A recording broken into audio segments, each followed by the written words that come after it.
नाज़रीन, PP chairman Balawal Bhutto Zardari चयो आहे त मुल्क में अहिड़ो इदारो हुजणु घुरिजे जेको हुकूमत ऐं मुख़ालिफ़ धुर ॿिन्ही जो एहतसाब करे। जजनि ऐं जर्नलिस्ट जे एहतसाब लाइ बि इदारो क़ाइमु करणु घुरिजे। अॼु वज़ीर आज़म ख़िलाफ़ ॻाल्हाइण ते अहसानुल अहसान धमकी ॾिए थो।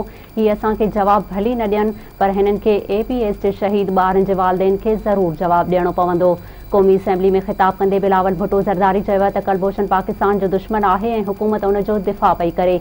हाणे ॿुधायो त मोदी जो यार केरु आहे। हुननि चयो त वज़ीर आज़म इमरान ख़ान जेतिरा एनआरओ ॾिना आहिनि, तारीख़ में एतिरा एनआरओ कंहिं बि वज़ीर आज़म नाहिनि ॾिना। बिजली, खंड चोरी, अटे चोरी ऐं तेल चोरीअ ते एनआरओ ॾिनो वियो। जहांगीर तरीन खे बि एनआरओ मिलियो आहे। बिलावल भुट्टो ज़रदारी वधीक चयो आहे त अॼु वज़ीर आज़म ख़िलाफ़ ॻाल्हाइण ते अहसानुल अहसान धमकी ॾिए थो। ही पहिरें ॾींहं खां दहशतगर्दनि सां मिलियल आहिनि। वज़ीर आज़म इमरान ख़ान अॼु ताईं दहशतगर्दनि जी मज़म्मत नाहे कई। पीपी चेयरमैन बिलावल भुट्टो ज़रदारी जो चवणु हो त अहसानुल अहसान APS जे शहीद ॿारनि जो क़ातिल आहे। हू कीअं फ़रार थियो, जवाबु अॼु ताईं नाहे मिलियो। हीअ असांखे जवाबु भली न ॾियनि, पर शहीद ॿारनि जे वालिदैन खे ज़रूरु जवाबु ॾियणो पवंदो।